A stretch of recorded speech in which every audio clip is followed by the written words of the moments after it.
आ जाइए भाई।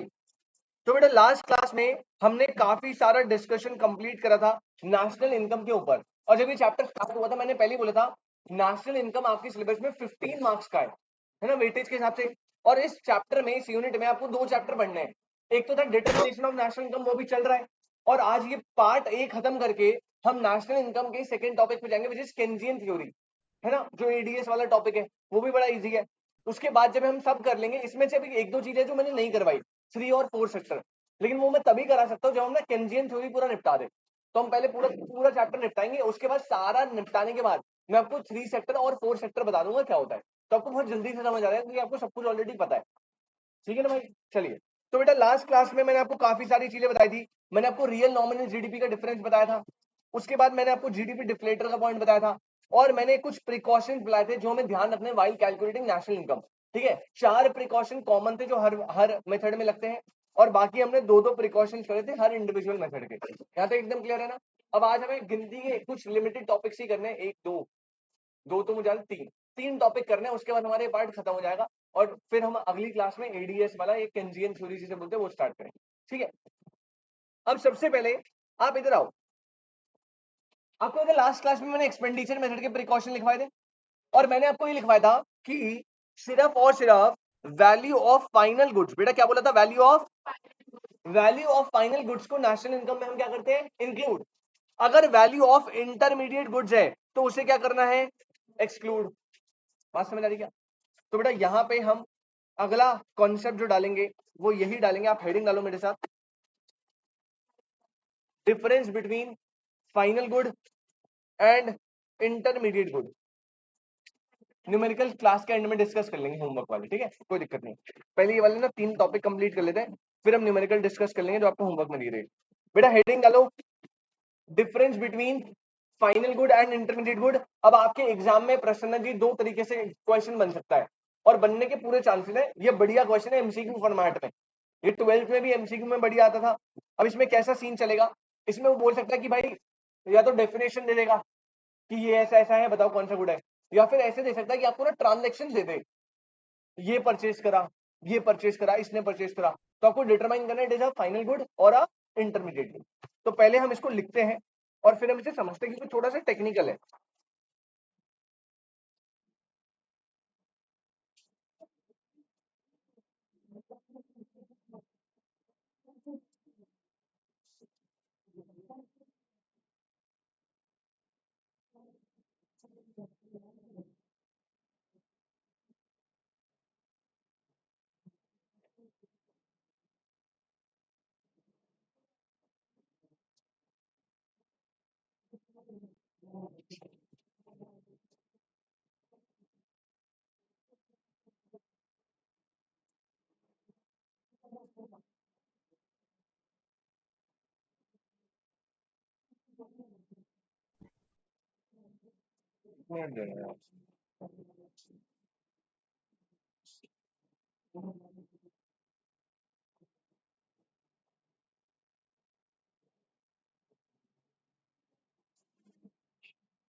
हमने डिफरेंस का कॉलम रखा, फाइनल और इंटरमीडिएट लिखा, फाइनल गुड्स में लिखो पहले, फाइनल गुड्स में लिखेंगे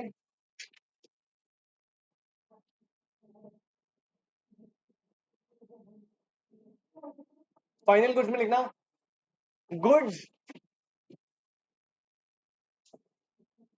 goods which are purchase for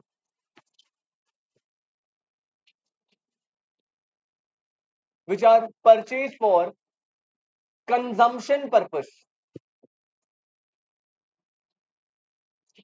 goods which are purchased for consumption purpose by the consumer। ये कौन से वाली गुड्स है, final goods which are purchased for consumption purpose by the consumer।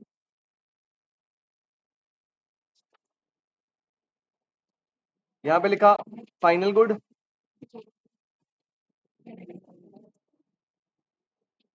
और यहां पे लिखा इंटरमीडिएट गुड। अच्छा बेटा, इंटरमीडिएट में लिखना, इंटरमीडिएट्स में लिखेंगे बेटा,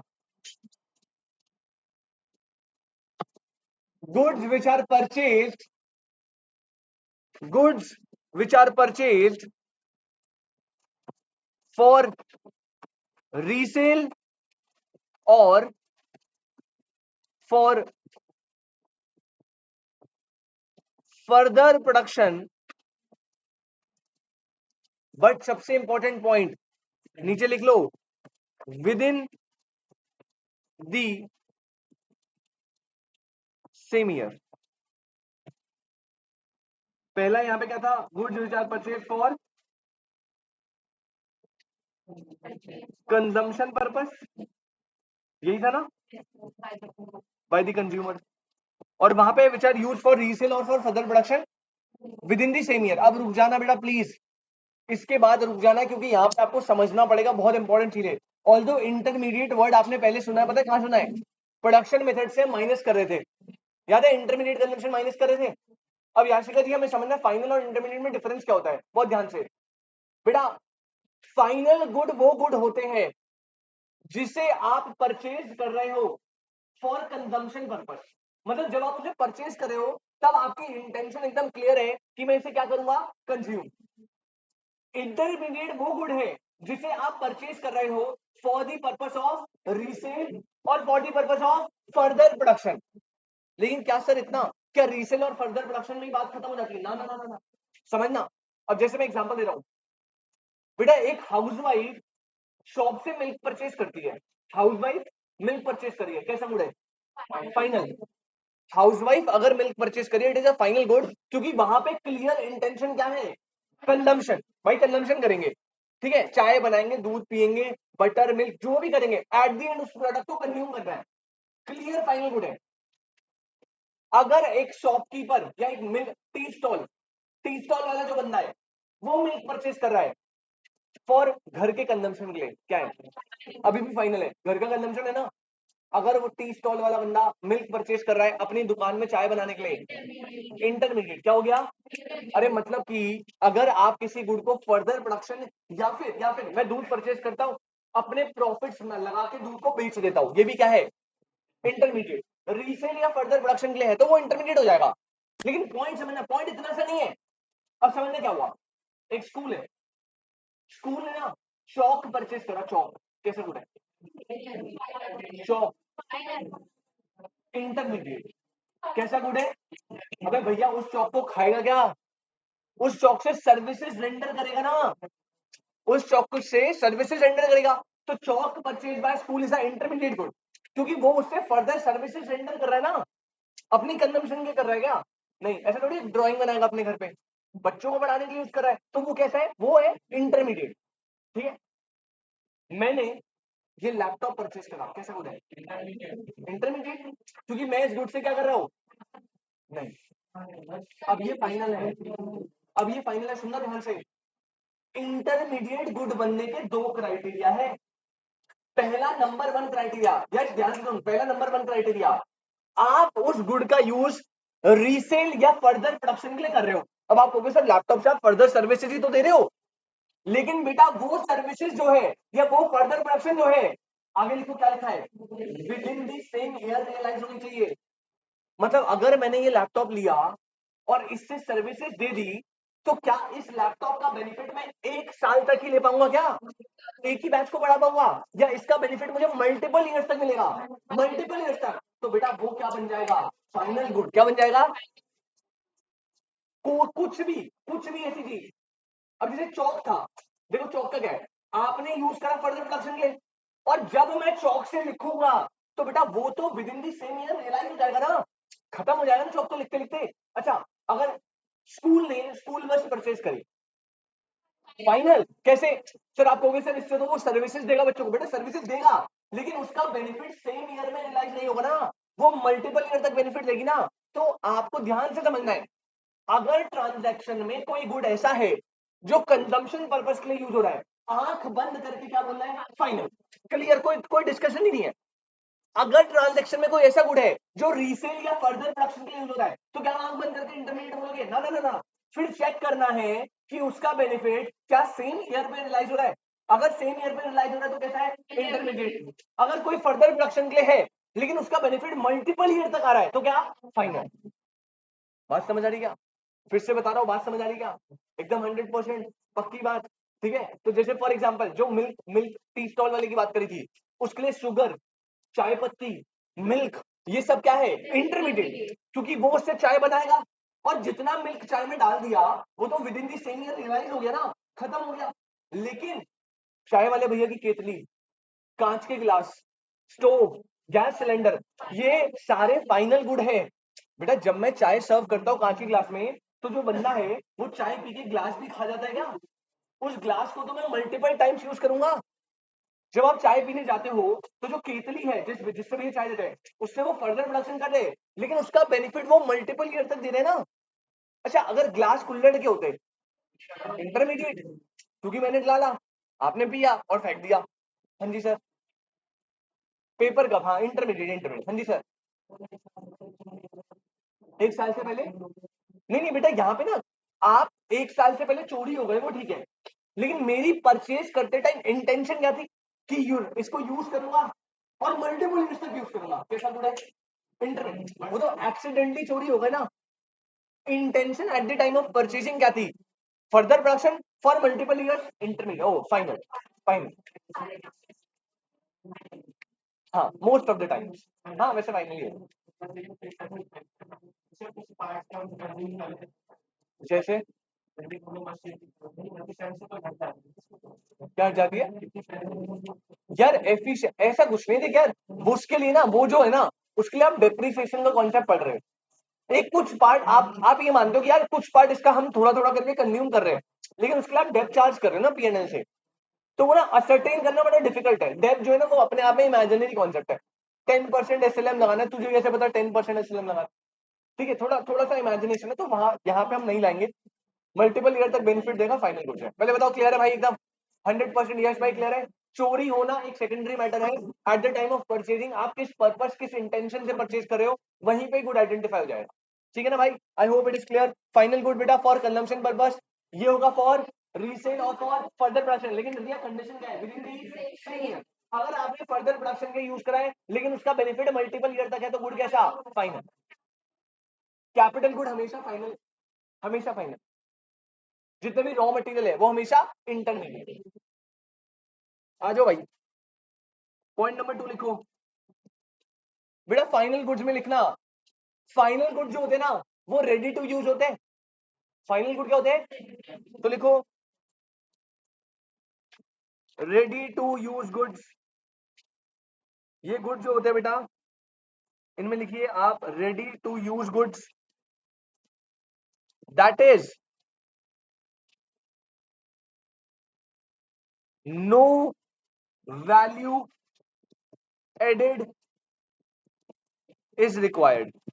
बेटा क्योंकि ये बिल्कुल रेडी टू यूज है तो इनमें आपको कोई वैल्यू ऐड करने की रिक्वायरमेंट नहीं होती।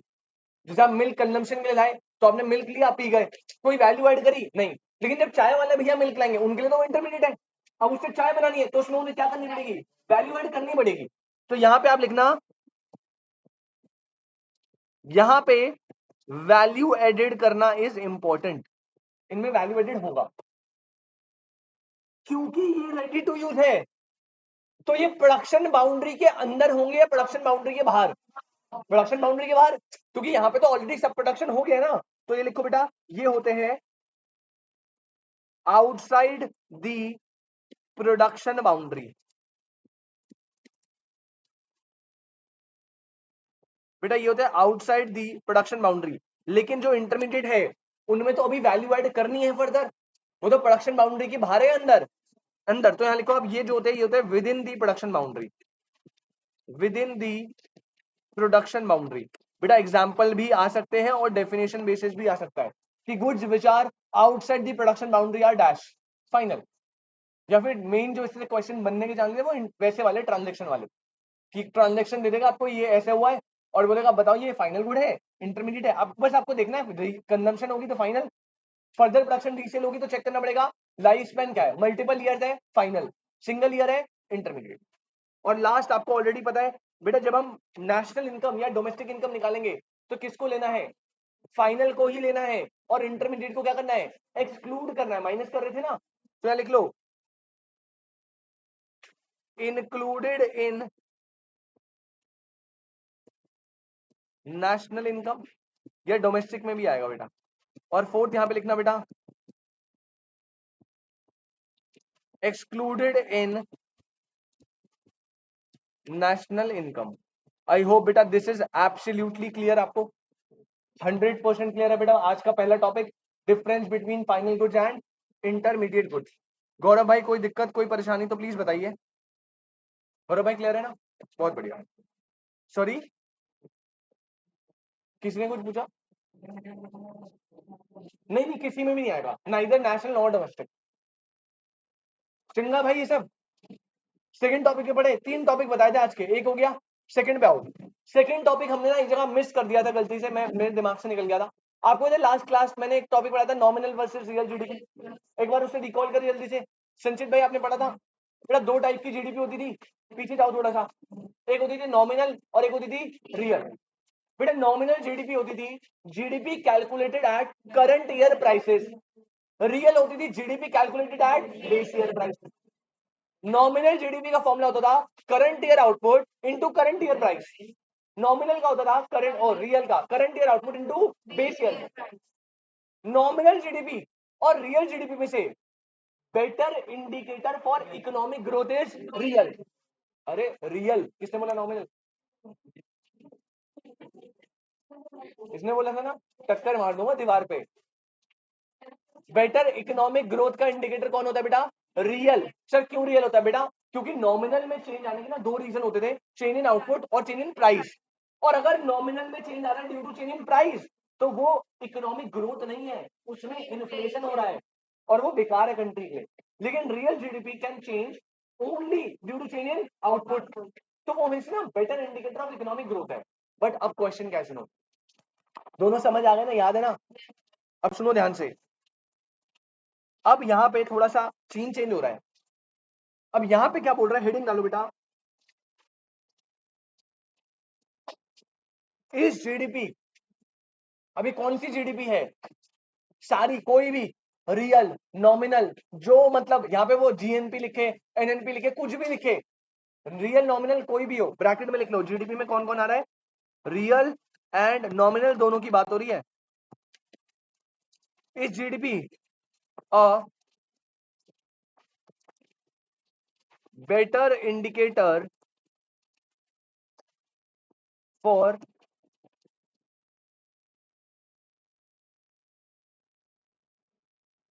Economic welfare.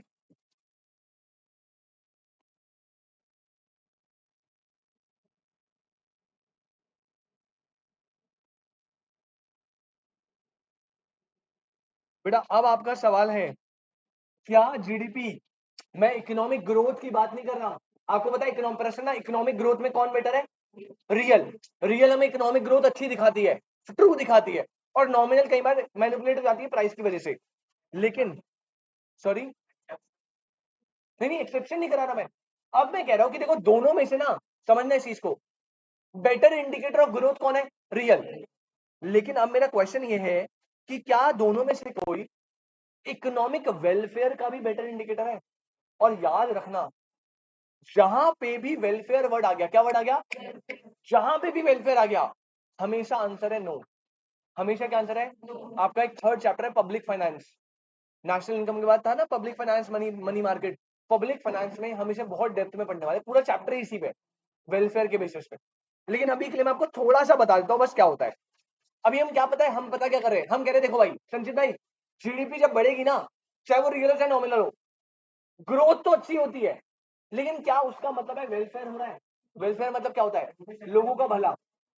क्या जीडीपी का बढ़ना हमेशा लोगों को बेनिफिट देता है, आंसर इज नो। प्रश्न ना एग्जांपल दे दो कैसे।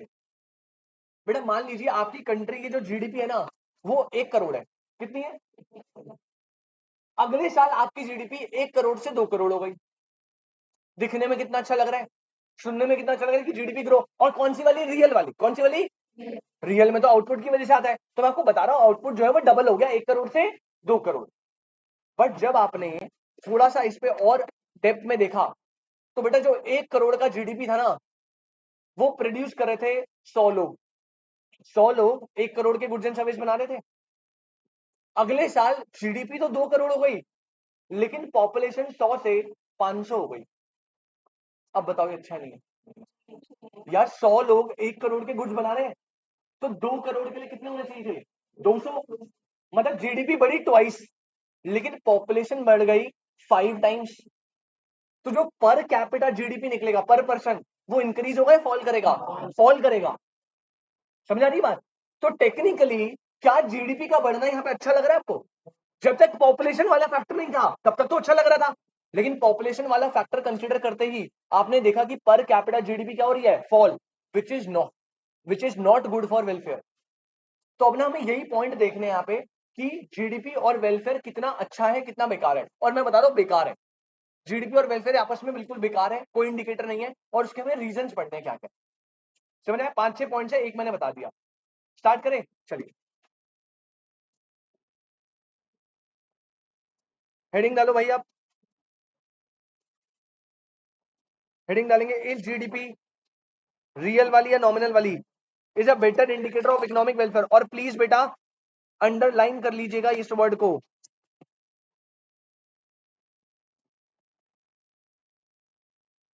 यहां पे बात हो रही है इकोनॉमिक वेलफेयर की। सॉरी,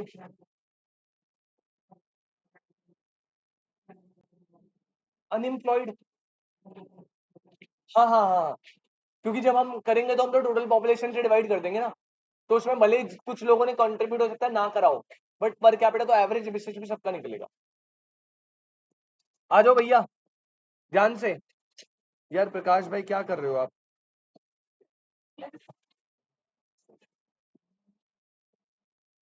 हाँ जी भाई, पहली बात तो आपको स्टेटमेंट याद रखनी है बेटा। लिखो बेटा, no comma real oblique nominal GDP, real oblique nominal GDP is not a better indicator for economic welfare. Real हो या नॉमिनल, दोनों में से कोई भी वेलफेयर का बेटर इंडिकेटर नहीं है, due to the following reasons.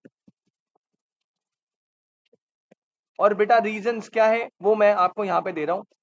Reason में लिखो बेटा, पॉइंट नंबर 1, पहला पॉइंट जो मैंने आपको बता दिया है, रेट ऑफ पॉपुलेशन ग्रोथ। पहला पॉइंट कैसे है जी? Rate of population growth. ये पता क्या बोलता है प्रिया? अभी जो बताई मैंने आपको वही बात है बेटा। अगर मान लीजिए ये आपकी जीडीपी है, साथ साथ एग्जांपल बनाते चलना इजी है, और ये है आपकी पॉपुलेशन।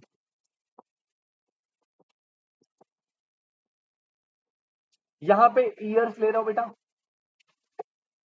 बेटा 2010 में जीडीपी थी 100 करोड़ की, रियल वाली है, और 2012 में जीडीपी हो गई मान लीजिए 200 करोड़। प्रसन्न जी इतना देखे तो इकोनॉमी में ग्रोथ हो रही है, बढ़िया, धुआंधार एकदम, ट्वाइस हो गई। लेकिन अब पीछे के फैक्ट देखो, 100 करोड़ की जीडीपी में जो पॉपुलेशन थी वो थी 100 लोग। मतलब 100 लोग मिलकर 100 करोड़ के गुड्स एंड सर्विस बना रहे, मान लो। अब यहां पे जब आप साइड में ना पर कैपिटा जीडीपी निकालोगे, बेटा पर कैपिटा जीडीपी कैसे निकलती है? उसका फॉर्मूला होता है total GDP divided by total population. मतलब पर इंडिविजुअल कितने गुड्स एंड सर्विस बना रहा है, तो देखो कितने हो रहे हैं, 1 करोड़। अब जब हमने देखा 2012 में जीडीपी तो 200 करोड़ से बढ़ गई, लेकिन पॉपुलेशन बढ़ गई, लेट्स अज्यूम 500। यहाँ पे जीडीपी कितने से बढ़ी है? ट्वाइस रेट से। यहाँ पे पॉपुलेशन कितने से बढ़ी है? 5 टाइम्स से। ये क्या अब अच्छी बात है? मतलब आपकी कंट्री में पॉपुलेशन का रेट बहुत ज्यादा है, और अगर जीडीपी बढ़ रही है लेकिन पॉपुलेशन के रेट से कम, तो उस केस में per capita GDP will fall which is not good for the welfare. अब देख लो कितना आएगा यहाँ पे, 200 अपॉन में कितना हो गया, 200 अपॉन में 500 कितना, 0.4, 40 lakhs आई गेस, 0.4 CR यानी 40 lakhs। तो पहले ऑन एन एवरेज हर बंदा 1 करोड़ ले रहा था, अब 40 लाख ले रहा है, तो आपकी तो एफिशिएंसी कम हो रही है। बात समझ आ रही है? तो यहाँ प्रॉब्लम कब आती है, यहाँ प्रॉब्लम तब आती है जब आपकी change in GDP is less than change in population, तब प्रॉब्लम आ जाएगी वेलफेयर को। अगर जीडीपी बढ़ रही है और पॉपुलेशन कंट्रोल्ड है तो क्या प्रॉब्लम होगी? नहीं, तब कोई प्रॉब्लम नहीं।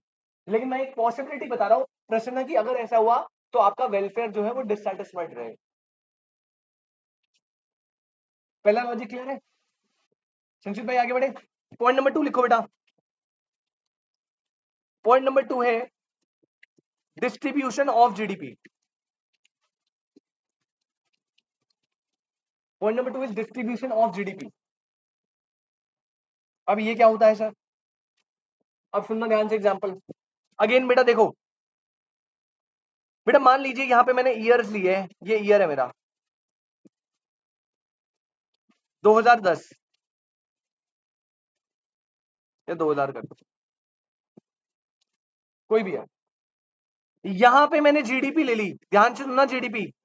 अब हम ना अज्यूम कर रहे इकोनॉमी में 2 लोग हैं, कितने लोग हैं बेटा? एक है पर्सन ए जो कमाता है 10 करोड़, एक है पर्सन बी जो कमाता है 10,000। तो यहां पे टोटल जीडीपी कितनी हो गई? 10 करोड़ 10,000। कोई दिक्कत? अब मैं आया 2010 में, 10 साल बाद, मैंने देखा, सर एक बार फर्स्ट वाला पार्ट देखा बेटा, मैंने देखा कि जो जीडीपी है ना वो 10 करोड़ 10,000 थी, वो इंक्रीज होके पता कितनी हो गई? 20 करोड़ 10,000। प्रश्न अच्छा लग रहा है देखने पे? अभी तो अच्छा लग रहा है भाई, जीडीपी 10 करोड़ 10,000 से कितनी हो गई? 20 करोड़ 20,000। कितनी ग्रोथ है। लेकिन जब हमने अंदर जाके देखा तो पता लगा 2 लोग हैं, ए और बी। प्रश्न ए कमा रहा है अब 20 करोड़ और बी कमा रहा है कितना? अब अच्छा लग रहा है? वेलफेयर का मतलब क्या होता है? सबकी भलाई। लेकिन यहाँ पे जीडीपी ग्रो हुई और याशिका उसका जो अल्टीमेट बेनिफिट है वो सबको इक्वली मिला है, कुछ स्पेसिफिक पर्सन को ज्यादा। वेलफेयर के लिए अच्छा नहीं। मैं आपको वही तो पॉइंट बता रहा हूँ ना कि जीडीपी की ग्रोथ हर बार वेलफेयर के लिए अच्छी क्यों नहीं होती, ये लॉजिक्स दे रहे हैं हम आपको। तो ये सेकंड पॉइंट है बेटा, बात समझ आ रही है? अगर जीडीपी ग्रो हो रही है लेकिन उस ग्रोथ के पीछे सिर्फ रिच सेगमेंट को स्पेसिफिक बेनिफिट मिल रहा है तो वो वेलफेयर के लिए अच्छा थोड़ी हुआ। वेलफेयर का मतलब तो सबकी भलाई है ना। नोट करिए बेटा, ऑनलाइन वाले बच्चे मीटिंग रिज्वाइन करना प्लीज।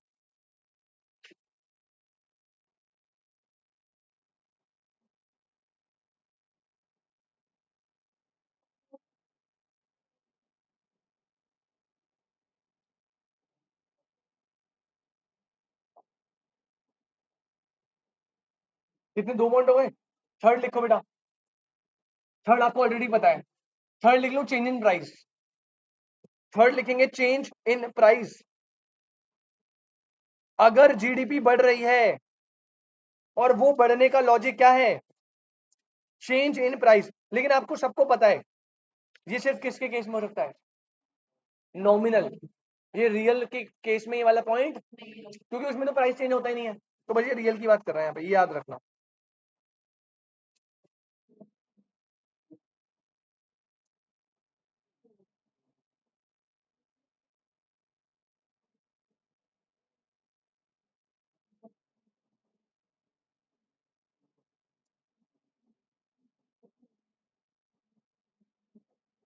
हेलो, हाँ जी, हाँ जी मैम, गुड मॉर्निंग। हाँ मैम, मैं अभी भी से बात कर रही हूँ। मैं इसी नंबर पे फॉरवर्ड कर दूँ आपको? जी मैम, मैं व्हाट्सएप कर रहा हूँ। ठीक है मैम। हाँ जी यार, थर्ड पॉइंट पे हो यार, आज पता नहीं इसको क्या हो गया यार, चल नहीं रहा सही से।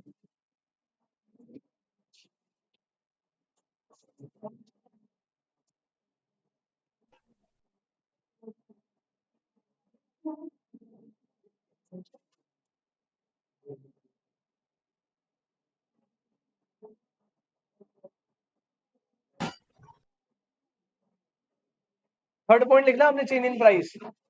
तो अगर लिखो इसमें, इसमें लिखना थोड़ा सा explanation. In case of nominal GDP only, in case of nominal GDP only. आज यार थोड़ा लैपटॉप साथ नहीं दे रहा, पता नहीं क्या हो रहा है इसको। लग रहा है डेटा बहुत ज्यादा हो गया, गर्मी लग रही है इसको। पानी में डाल दो इसको। कितना खुश हो रहा है ना, शर्म नहीं आ रही बिल्कुल भी है सर, बेशरम। तुम में डाल दो पानी में।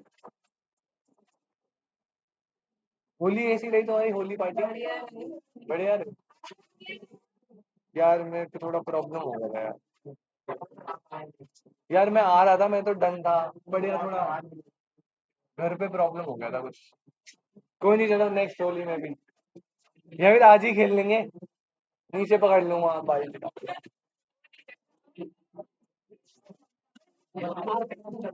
मेरा मन था आने का बट, अच्छा लिखो चेंज इन प्राइसेस। बट मैं पहले ही बता रहा हूँ भाई, ये जो चेंज इन प्राइस वाली भसड़ है, ये सिर्फ किसके केस में है? नॉमिनल। रियल में तो प्राइस क्या रहते हैं? कांस्टेंट बेस ईयर वाले। तो लिखो, ओए पीछे वाले लिख लो भाई। In case of nominal GDP only, in case of nominal GDP only, comma, nominal GDP के केस में, if nominal GDP increases due to change in prices, then this is not a better indicator for economic welfare. अब GDP तो आपको दिखाएगा nominal वाला कि बढ़ गया भाई, डबल हो गया, ट्रिपल हो गया, लेकिन प्रियंका वो बढ़ रहा है, डबल ट्रिपल हो रहा है, किसकी वजह से? प्राइस की वजह से। तो यहाँ पे भलाई थोड़ी होगी लोगों की, आप तो महंगाई कर रहे हो इकोनॉमी में। This is not good for welfare. Clear है? 3 पॉइंट बताओ। पहला, रेट ऑफ पॉपुलेशन ग्रोथ अगर ज्यादा है। दूसरा, अगर डिस्ट्रीब्यूशन ऑफ जीडीपी अनइवन है, रिच रिच हो रहा है और पुअर वहीं पे है। और थर्ड, अगर जीडीपी बढ़ी है ड्यू टू चेंज इन, लेकिन this concept is only for nominal, real में ऐसा नहीं होगा।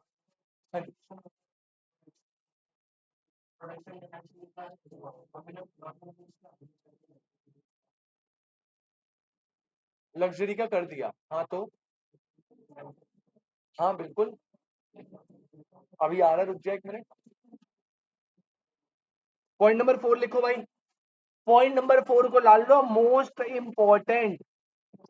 और मैं गारंटी के साथ बोल रहा हूं, इससे क्वेश्चन में, पेपर में क्वेश्चन आएगा। सर यहां से आएगा, यहां से नहीं आएगा। तो बताया chapter number 3 public finance. Public finance में ये जो एक छोटा सा पॉइंट है, ये आपने पढ़ा है 12th में, बहुत इंपॉर्टेंट था। इस छोटे से पॉइंट पे पूरा का पूरा डेडिकेटेड चैप्टर है, पूरा चैप्टर इस पे बना हुआ है। हेडिंग डालो बेटा, एक्सटर्नैलिटीज। सुना ही आपने? बस अभी तो बस नाम से सुना है, अभी मैं थोड़ा सा बढ़ा के छोड़ रहा हूँ, लेकिन इस पे पूरा चैप्टर है, आपने इतना डेप्थ में पढ़ना है इसको, क्या बताओ, पूरा का पूरा चैप्टर है, तो आराम से देखना।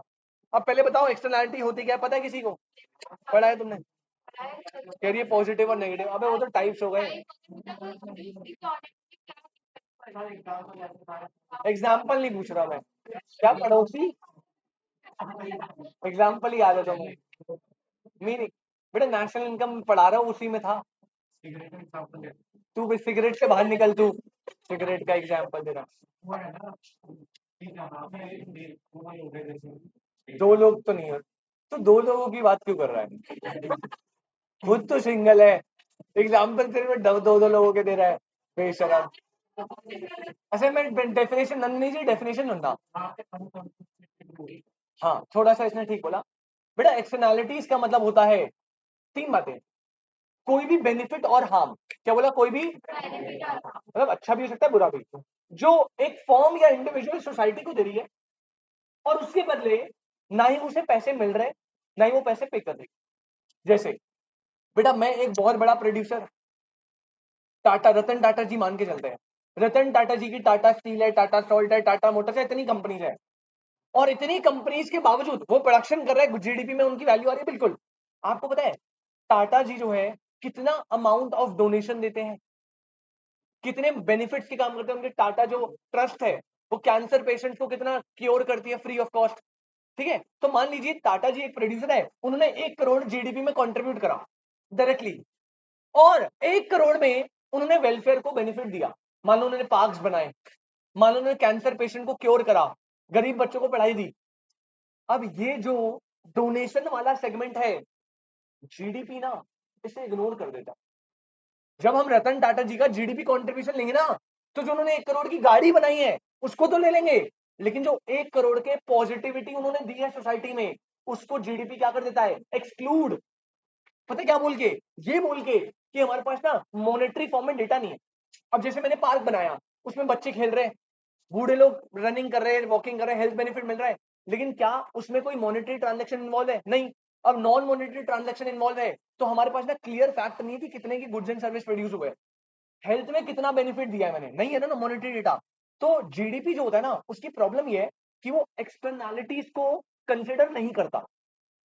एक्सटर्नैलिटी पॉजिटिव भी हो सकती है, जैसे मैंने ये वाला एग्जांपल दिया, नेगेटिव वाला देता हूं। बेटा मैं मान लो बहुत बड़ा लिकर का प्रोड्यूसर हूं, शराब बनाता हूं, अब मैंने 10 करोड़ की शराब प्रोड्यूस करी, तो जीडीपी 10 करोड़ तो ले लेगा, लेकिन जब शराब प्रोड्यूस होती है तो होता है air and water pollution, burn करना होता है ना शराब में, तो एयर पोल्यूशन हो रहा है। अब जब जीडीपी कैलकुलेट करेगी, क्या जीडीपी ऐसे करेगी, 10 करोड़ की तो तूने शराब बनाई और तूने 2 करोड़ का पोल्यूशन को हार्म करा, तो तेरी कॉन्ट्रीब्यूशन हम 8 करोड़ लेंगे, ऐसा होता है क्या? अबे भैया वो कहता है कि पॉल्यूशन कितना हो रहा है, उसको मैं कैसे कैलकुलेट करूंगा, तो एक काम करता हूँ, ये जो नेगेटिव एक्सटर्नैलिटी है इसे मैं क्या करता हूँ, इग्नोर कर देता हूँ, और आपका जीडीपी कॉन्ट्रीब्यूशन कितना है, 10 करोड़। लेकिन इससे क्या इकोनॉमिक वेलफेयर पे हार्म नहीं हुआ, हुआ ना? तो जीडीपी की फोर्थ प्रॉब्लम ये है कि वो वेलफेयर के लिए इसलिए अच्छा नहीं है क्योंकि वो पॉजिटिव एक्सटर्नैलिटीज को इंक्लूड नहीं करता और नेगेटिव एक्सटर्नैलिटी को एक्सक्लूड नहीं करता व्हाइल कैलकुलेटिंग जीडीपी। बात समझ आ रही? पक्की बात। चलिए नेगेटिव वाला, बेटा नेगेटिव वाले में समझ क्या होता है, नेगेटिव वाले में होता है कि मैं एक प्रोड्यूसर, मैं प्रोडक्शन कर रहा हूं और उस प्रोडक्शन से मैं एनवायरमेंट या सोसाइटी को हार्म दे रहा हूं। नेगेटिव में आप हार्म देते हो, जैसे मैंने बताया ना, प्रोडक्शन में इंडस्ट्रियल वेस्ट में नदी में बहा रहा हूं, एयर पोल्यूशन कर रहा हूं। अब जब जीडीपी मेरे पास आएगी ना, जीडीपी कहेगी तूने कितना गुड्स एंड सर्विस प्रोड्यूस करा, मैंने कहा 10 करोड़, तो जीडीपी वो डेटा 10 करोड़ का 10 करोड़ लिख के चली जाएगी। उसने जो मैंने हार्म सोसाइटी को पहुंचाया, उसने तो उसे रिकैलकुलेट करा ही नहीं, उसे मेरी जीडीपी से डिडक्ट करना चाहिए था ना। वैसे ये होता है, डिडक्ट होता है, आपको पता नहीं, अभी हम उस चैप्टर में पढ़ेंगे कैसे होता है। अब ये गवर्नमेंट ने सीखा है करना, समझ रहे हो मेरी बात? तो ये चीजें हम पढ़ेंगे आगे चैप्टर में जाके, बट अब इतना समझो, अभी मैं जो लिखवा रहा हूँ, एक्सटर्नैलिटीज का मतलब क्या होता है, हम ब्रेक करके लिखते हैं बेटा। एक्सटर्नैलिटीज का मतलब होता है, आप देखो, बेनिफिट्स और हार्म्स। अभी बेटा आपको पूरी प्रॉपर क्लियर पिक्चर अगले चैप्टर में पब्लिक फाइनेंस में दे दूंगा, क्या होती है, कितने टाइप की होती है, सारे एग्जांपल नोट करवा दूंगा, इसको ठीक कैसे करना है सरकार ने, सब कुछ बात करेंगे हम। ठीक है, अभी मैं ज्यादा डिस्कशन नहीं कर रहा इसलिए। बेनिफिट और हार्म्स जो बेटा कौन देगा, फर्म या फिर कोई इंडिविजुअल, किसको, टू दी सोसाइटी। कोई भी बेनिफिट और हार्म जो फर्म और इंडिविजुअल देगा to the society, but for which they are not paid और पेनलाइज्ड। बेनिफिट के बदले उन्हें कोई पैसा मिल नहीं रहा और हार्म देने के बदले उन पे कोई पेनल्टी लग नहीं रही, मतलब उसमें ना कोई ट्रांजैक्शन हमने इंक्लूड करा ना एक्सक्लूड, बट बेनिफिट और हार्म जा रहा है। ठीक है, एक्सटर्नैलिटी जो होती है बेटा वो 2 टाइप की होती है, फिर से रिपीट कर दूं, ये सब हम पढ़ेंगे आगे जाके, तभी यहाँ पे बस थोड़ा सा लिखवा रहा हूं। एक होती है बेटा पॉजिटिव एक्सटर्नैलिटी, वैसे 8 टाइप की होती है, 8 टाइप की। ठीक है ना, अभी अभी अभी कितने टाइप पढ़ने में से आपको, 2, 12th में आपने इतने पढ़े थे। एक होती है पॉजिटिव एक्सटर्नैलिटी, हाँ जी मैम, नहीं नहीं 8 पढ़ने बोला तो, 8 पढ़ने ना पब्लिक फाइनेंस वाले चैप्टर में, अभी 2 पढ़ने। Negative externality. प्रसन्न जी, अगर आप सोसाइटी को बेटा बेनिफिट दे रहे हो, जैसे मैंने बताया था पार्क वार्क बना रहे हो, तो आप वेलफेयर इंक्रीज कर रहे हो, लेकिन आपको जीडीपी में ना वो कंट्रीब्यूट ऐड नहीं होता, उसे बोलते हैं पॉजिटिव एक्सटर्नैलिटी। नेगेटिव में आप सोसाइटी को हार्म दे रहे हो, लेकिन वो जीडीपी से डिडक्ट नहीं होता, उसे बोलते हैं नेगेटिव एक्सटर्नैलिटी। तो पॉजिटिव में आप साइड में लिख लो, यहाँ पे हम क्या देते हैं बेटा, बेनिफिट्स, और यहाँ पे हम क्या देते हैं बेटा, हार्म। पहले बताओ कोई दिक्कत? कितने पॉइंट हो गए? क्या रियल नॉमिनल जीडीपी वेलफेयर के लिए अच्छा है? नो। उसके रीजन क्या है? पहला, रेट ऑफ पॉपुलेशन ग्रोथ अगर ज्यादा है तो per capita GDP will fall. Second, अगर डिस्ट्रीब्यूशन ऑफ जीडीपी अनइवन है, अमीर अमीर हो रहा है, गरीब वही है, तो नहीं होगा वेलफेयर के लिए अच्छा। थर्ड क्या था? चेंज इन प्राइस, लेकिन ये कहां पे एप्लीकेबल था? नॉमिनल। अगर जीडीपी बढ़ रही है due to change in price तो वो वेलफेयर के लिए अच्छा नहीं है। और फोर्थ होता है बेटा एक्सटर्नैलिटी, क्योंकि जीडीपी पॉजिटिव और नेगेटिव एक्सटर्नैलिटीज को कंसिडर नहीं करता कैलकुलेशन में, तभी ये वेलफेयर के लिए अच्छा नहीं है। लेकिन अब देर आर सर्टेन सॉल्यूशंस जो सरकार करती है इसको कंसिडर करने के लिए, वो हम पढ़ेंगे पब्लिक फाइनेंस चैप्टर में, बात की बात है। और बेटा लास्ट पॉइंट 5 लिख लो, जीडीपी वेलफेयर के लिए अच्छा नहीं होता, उसका लास्ट पॉइंट लिख लो। वैसे दो दो पॉइंट है, चलो दोनों लिख लो। नेक्स्ट पॉइंट है non monetary exchanges. Next point क्या है? Non monetary exchanges. समझो नॉन मॉनेटरी एक्सचेंजेस, जहां पे गुड्स एंड सर्विस तो चली गई, लेकिन मनी के टर्म्स में एक्सचेंज। इसमें लिख लो एग्जाम्पल, सर्विस ऑफ हाउसवाइफ। बेटा सबसे बेस्ट एग्जाम्पल आपकी मदर। आपकी मदर जितनी भी सर्विसेज देती है वो सारी सर्विसेज आपको मिल रही है, लेकिन क्या वो मनी के टर्म में एक्सचेंज हो रही है? अब जीडीपी पता है क्या कहता है? कहता है क्योंकि यहाँ पे टेक्निकली मनी इन्वॉल्व ही नहीं है तो मैं इन सर्विसेज को इंक्लूड नहीं करूंगा। लेकिन क्या ये सर्विस प्रोवाइड नहीं हुई है? अब यार एक बात बताओ, अगर यही सर्विसेज आप बाहर किसी मेड से लोगे, खाना बनवाओगे, तो क्या आप उन्हें पैसे नहीं दोगे? बिल्कुल दोगे। क्या वहां पे जीडीपी में वो ऐड नहीं करेगा? बिल्कुल करेगा। लेकिन जब वही सर्विस हाउसवाइफ दे रही है तो ऐड नहीं कर रहा। That's why it is not good for welfare due to non monetary exchanges. ठीक है, सर्विस ऑफ अ हाउसवाइफ लिख लो, are not considered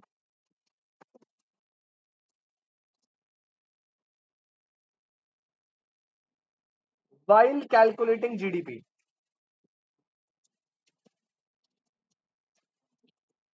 due to lack of quantitative data, due to lack of quantitative data. और बेटा इसके बाद ये हो गए आपके पांचों पॉइंट। हाँ जी, इसके बाद लास्ट एक पंकज भाई ने पॉइंट दे दिया था तो मैं लिखवा देता हूं। एक लास्ट पॉइंट और होता है बेटा, that is called composition of GDP. Sir ये क्या होता है कॉम्पोजिशन ऑफ जीडीपी? अब ध्यान से सुनना बेटा, कॉम्पोजिशन ऑफ जीडीपी क्या बोलता है?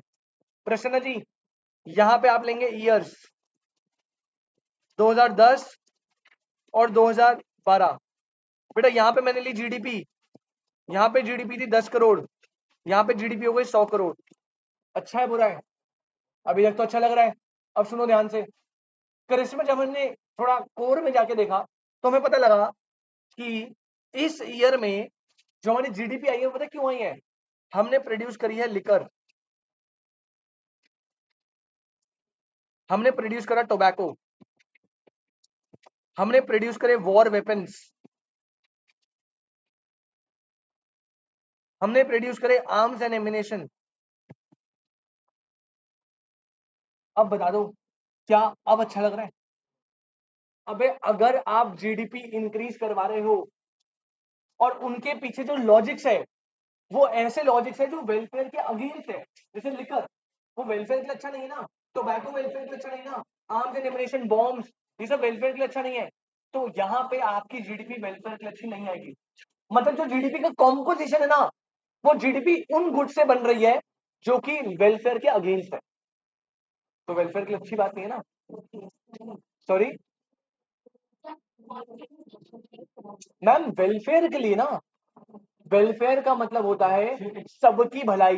तो अगर हम बम बना रहे हैं और पाकिस्तान के मार रहे हैं जस्ट इन केस, तो वहां के लोगों को नुकसान नहीं पहुंच रहा।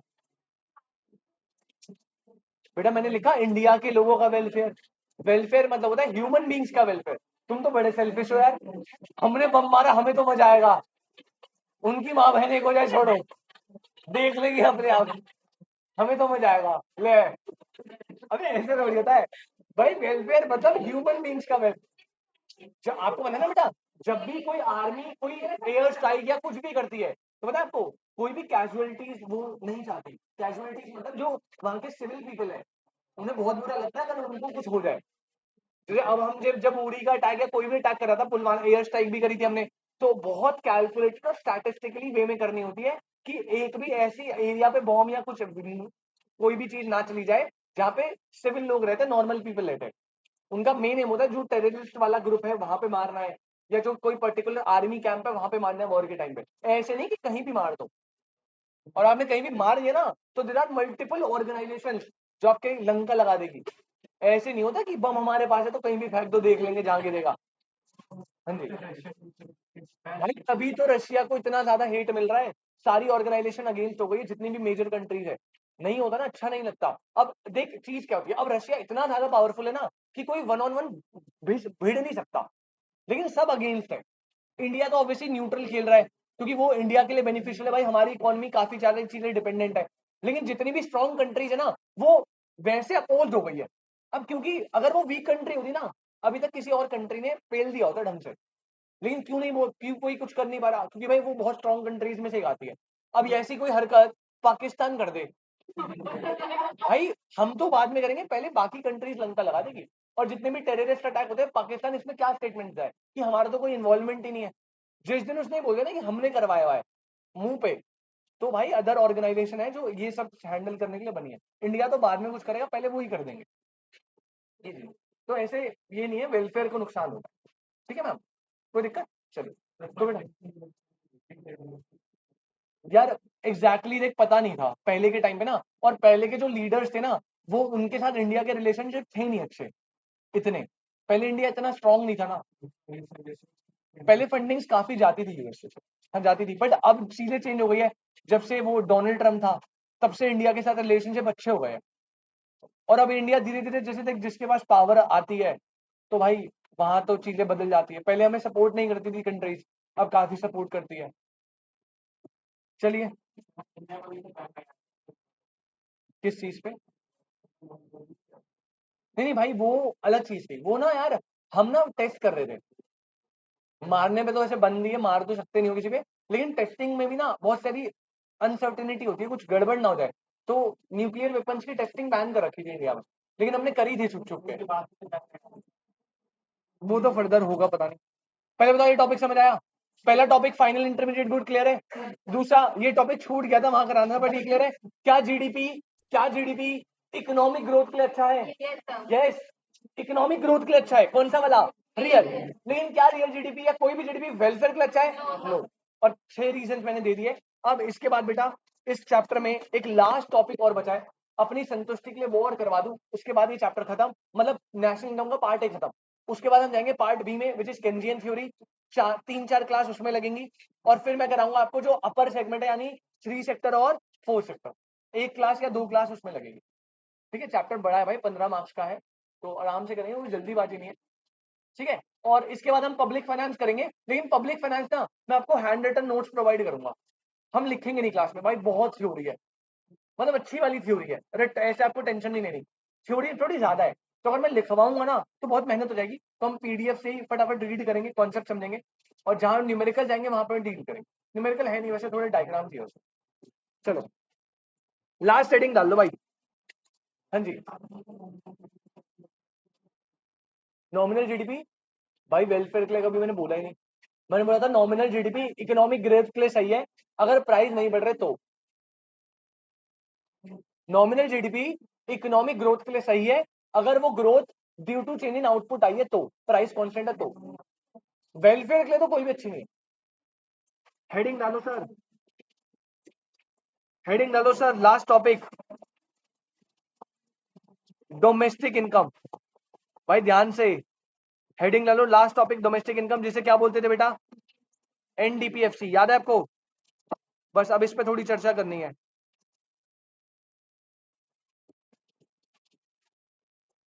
डोमेस्टिक इनकम क्या होता है? आपने नेशनल इनकम पढ़ लिया था, क्या होता है? It is sum of all factor income earned by normal resident of country. Simple शब्दों में बताऊं आपको, क्वेश्चन ऐसा आ सकता है, कोई ट्रांजेक्शन देगा, कहेगा ये नेशनल इनकम में इंक्लूड होगा या एक्सक्लूड। कोई ट्रांजेक्शन देगा, ये डोमेस्टिक इनकम में इंक्लूड होगा या एक्सक्लूड। और दो रूल है इसके, नेशनल इनकम में जब भी आए आपको पूछना है कौन कमा रहा है। क्या देखना है आपको? नेशनल इनकम में बस एक चीज चेक करनी है, कौन कमा रहा है। अगर नॉर्मल रेजिडेंट कमा रहा है इंक्लूड होगा, नहीं कमा रहा, याद रखना फैक्टर इनकम होनी चाहिए, और प्रिकॉशन याद रखना। अब अगर मैं इलीगल एक्टिविटी से कमा रहा हूं तो वो नहीं लेना ना, वहां लिखा था इलीगल एक्टिविटी को एक्सक्लूड करना है बस। डोमेस्टिक इनकम क्या होती है सुनो बेटा, डोमेस्टिक इनकम होती है सम ऑफ ऑल फैक्टर इनकम। संचित भाई, सम ऑफ ऑल मतलब डोमेस्टिक हो या नेशनल, इनकम कौन सी लेनी है? ट्रांसफर इनकम डोमेस्टिक में भी एक्सक्लूड, नेशनल में भी एक्सक्लूड होगी। Sum of all factor income, आगे लिखना बेटा main point, earned within the domestic territory of a country. Sum of all factor income earn within the domestic territory, इस word को underline कर लो, जो इनकम अर्न करते हैं within the domestic territory of a country. बेटा क्या यहाँ पे मैंने लिखा है बाय नॉर्मल रेजिडेंट, मतलब इसमें घंटा फर्क नहीं पड़ता कि नॉर्मल रेजिडेंट है या रेजिडेंट नहीं है। इसका मतलब पता है क्या है, डोमेस्टिक टेरिटरी के अंदर कमाया तो डोमेस्टिक इनकम में आएगा, इंडिया की डोमेस्टिक टेरिटरी से बाहर कमाया तो डोमेस्टिक इनकम में। मतलब यहाँ पे पता है इंपॉर्टेंट क्वेश्चन क्या है, आप इनकम कहाँ कमा रहे हो? आप इनकम नेशनल इनकम में क्या था, आप इनकम कौन कमा रहा है? ठीक है, यहाँ पे ना ब्रैकेट में लिख लो, वेदर इनकम जो अर्न हो रही है, वेदर बाय रेसिडेंट और नॉन रेसिडेंट। यहाँ पे बेटा कौन कमा रहा है उस पर कोई मैटर नहीं है, बस आपको देखना है कहाँ कमा रहा है। जैसे नंदिनी जी फॉर एग्जाम्पल, बेटा अगर मैं यूएसए में जाके, एक बैंक है अमेरिकन एक्सप्रेस बैंक, वहां पे जॉब कर रहा हूं और मुझे सैलरी मिली 50,000 रुपए, वो नेशनल इनकम ऑफ इंडिया है। क्या है? क्योंकि कौन कमा रहा है? मैं नॉर्मल रेजिडेंट कहाँ का हूं? इंडिया का। लेकिन डोमेस्टिक इनकम ऑफ यूएसए है, क्योंकि मैं डोमेस्टिक टेरिटरी में किसकी कमा रहा हूं? यूएसए। बात समझ आई क्या? फिर से रिपीट कर रहा हूं, अगर कोई पर्सन है चाइना का, वो इंडिया में आके एसबीआई बैंक में जॉब करके पैसे कमा रहा है, चाइना का बंदा है ना, national income of China, but domestic territory कहां की है? इंडिया, तो डोमेस्टिक इनकम ऑफ इंडिया। तभी तो याद करो डोमेस्टिक से नेशनल जाते में ना हम नफीफा को कैलकुलेट करते थे, नफीफा एडजस्ट होता था ना, इसलिए होता था क्योंकि डोमेस्टिक इनकम में ना टेरिटरी वाली इनकम लेनी है, वहां पे आपको नहीं देखना कौन कमा रहा है, और नेशनल इनकम में आपको क्या लेनी है? कौन कमा रहा है, वहां पे टेरिटरी नहीं देखनी। अगर मैं अमेरिका जा रहा हूँ, नेशनल इनकम ऑफ इंडिया होगी, टेरिटरी कहीं की भी हो, कौन है? नॉर्मल रेजिडेंट ऑफ इंडिया है ना, तो नेशनल इनकम ऑफ इंडिया में है। अब रुक जा बेटा रुक जा, थोड़ी ठंड पा, अभी ये समझ आया? पक्का एकदम क्लियर है? फिर से रिपीट करो, डोमेस्टिक इनकम में आपको क्या देखना है बेटा? कहां कमा रहे हैं, क्या देखना है? तो it is sum of all factor income जो अर्न हो रही है within the domestic territory, चाहे वो रेजिडेंट कमाए चाहे वो नॉन रेजिडेंट। अब आपके दिमाग में एक क्वेश्चन आएगा, सर ये ना डोमेस्टिक टेरिटरी थोड़ा बता दो क्या होता है, डोमेस्टिक टेरिटरी को डिफाइन कर दो। तो बेटा इसके नीचे लिखना पॉइंट नंबर 2 बना के, ये पॉइंट नंबर 1 था।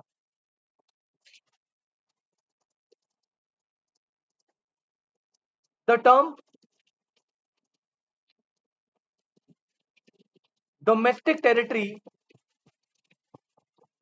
Means political frontier. बेटा डोमेस्टिक टेरिटरी का मतलब क्या होता है? Political frontier. आपको अच्छे से टेरिटरी का मतलब तो पता होना चाहिए ना, तभी तो आप बता पाओगे कि भाई इंडिया में आएगा नहीं आएगा। तो पहली बात, डोमेस्टिक टेरिटरी मतलब क्या होता है Ashish? Political frontier. Sir political frontier मतलब, अबे यार तुम्हें पता है इंडिया का मैप है ना, उससे 200 नॉटिकल माइल का डिस्टेंस तक पॉलिटिकल फ्रंटियर आता है। मतलब इंडिया का मैप हो गया, वो पूरा पॉलिटिकल फ्रंटियर है, और उसके बाहर का जो पानी होता है ना, पानी 200 नॉटिकल माइल, पानी को मेजर करते हैं किसमें, नॉटिकल माइल में। तो मान लो अगर फॉर एग्जांपल ये इंडिया का मैप है, तो ये तो पॉलिटिकल फ्रंटियर है, मतलब ये डोमेस्टिक टेरिटरी हो गया। इससे बाहर जितना भी पानी है, सिर्फ कहां तक का, 200 नॉटिकल माइल्स तक का, वो भी पॉलिटिकल फ्रंटियर में आता है, मतलब वो भी डोमेस्टिक टेरिटरी का पार्ट है।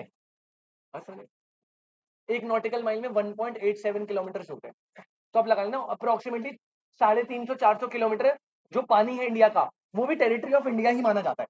उसके बाहर स्टार्ट होता है इंटरनेशनल वाटर्स। पहले बताओ, क्लियर है? अब इसके बाद पहली बात, डोमेस्टिक टेरिटरी का मतलब क्या है, political frontier, and it includes, अब लिखो 3 exceptions. Domestic territory includes, Shubham भाई इंक्लूड्स मतलब पता है क्या है? अब जो 3 केस बता रहा हूं, उसमें आप इंडिया से बहुत दूर होंगे, लेकिन आप डीम्ड मान के चलना कि वो डोमेस्टिक टेरिटरी कहां की है, India.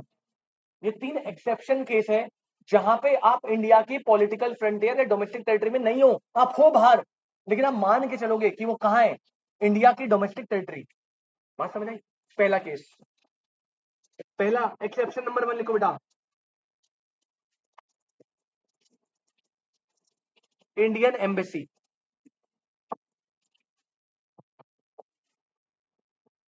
In rest of the world. प्रसन्न जी क्या मतलब है बेटा? जो एम्बेसी वाला एरिया होता है ना, समझना, एम्बेसी पता है क्या होता है? एम्बेसी को आप समझ के चलो छोटी कंट्री है वो।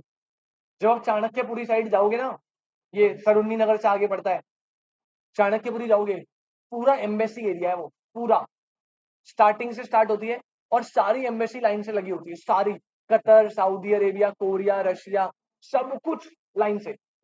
अब समझना क्या हुआ, अगर मान लीजिए मैं कतर की एम्बेसी के गेट के अंदर चला गया, और मैंने, एक बंदा मेरे से फालतू बोला था, मैंने उसे चाकू मार दिया, तुम पता है गुस्सा खराब है मेरा, मैंने चाकू मार दिया, उस एम्बेसी के अंदर इंडिया के लॉज अप्लाई नहीं होते, क्योंकि वो जो छोटा सा एरिया है ना, है वो चाणक्यपुरी तो इंडिया में आता है, लेकिन वो छोटा सा एरिया जिसमें एम्बेसी है, वो छोटा कतर है, और वहां पे पैर रखते ही सारे लॉज एंड रेगुलेशंस कहाँ के लग गए, कतर के। मतलब आप समझो, आप कतर में आ गए। अगर आपने दीवार टाप के चले गए कोरिया एम्बेसी में, और आपने चाकू मार दिया, तो अब आप पे सारे रूल्स एंड रेगुलेशन कौन से लगेंगे, तो आप कोरिया चले गए। मतलब वो जो छोटा सा एम्बेसी का पार्ट है ना, वो भले ही डोमेस्टिक टेरिटरी ऑफ इंडिया के अंदर आ रहा है, लेकिन आप उसे डोमेस्टिक टेरिटरी ऑफ इंडिया नहीं मानोगे, वो कोरिया है या वो कतर है, जो भी कंट्री है। ऐसे ही बेटा, क्या चाइना में इंडियन एम्बेसी नहीं है? है।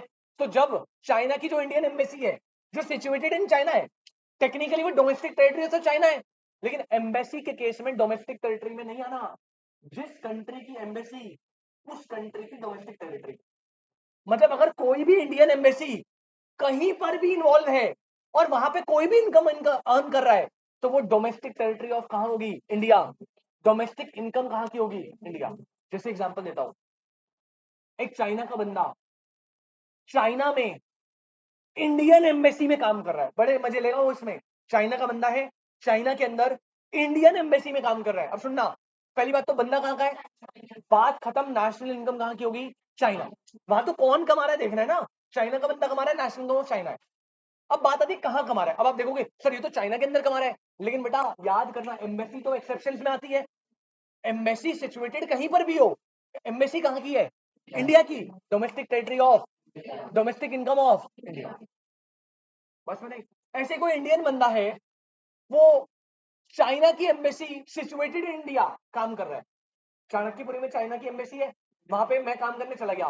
पहले नेशनल इनकम ऑफ, क्योंकि मैं काम कर रहा हूँ नेशनल इनकम ऑफ इंडिया है, domestic income of China, sir India के अंदर है। अबे भैया, एम्बेसी के केस में आप डोमेस्टिक टेरिटरी नहीं देखते, आप एम्बेसी के केस में देखते हो एम्बेसी कहाँ की है, चाइना की एम्बेसी ने, तो वो छोटा चाइना है वहां पे, वहां पे आप जितनी भी इनकम करोगे डोमेस्टिक इनकम चाइना में आए।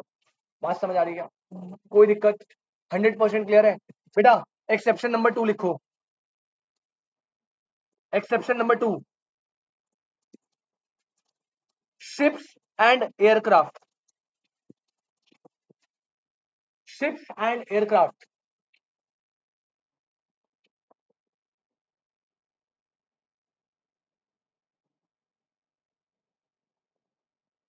owned and operated by normal resident of India।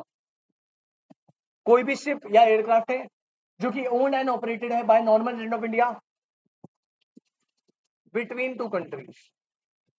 Sir क्या मतलब? बेटा ध्यान से एग्जांपल सुनना, 1 मिनट रुक जाओ। बेटा मान लीजिए ये है कोरिया, ये है चाइना, ये 2 कंट्रीज है। अब इनके बीच में, मेरी ड्राइंग बेकार है बेटा, ये एक एरोप्लेन है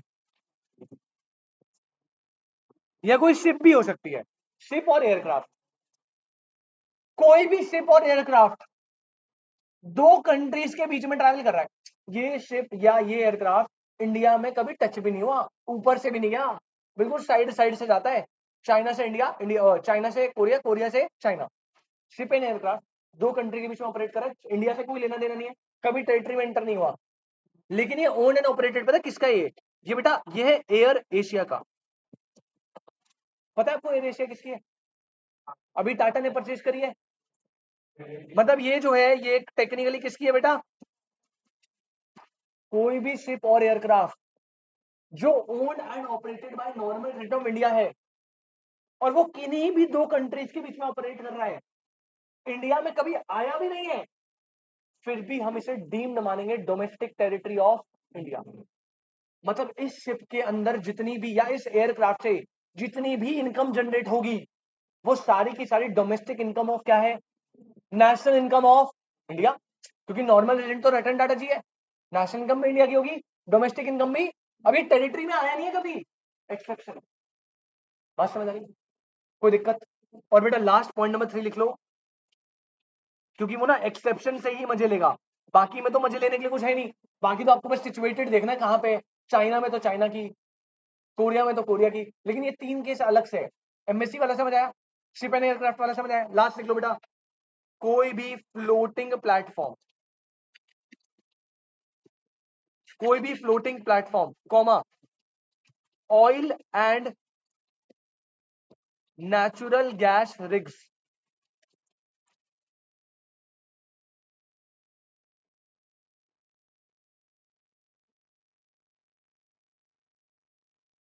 which are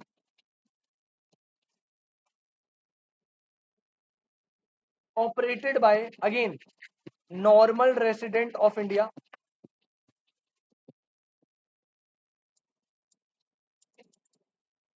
in international waters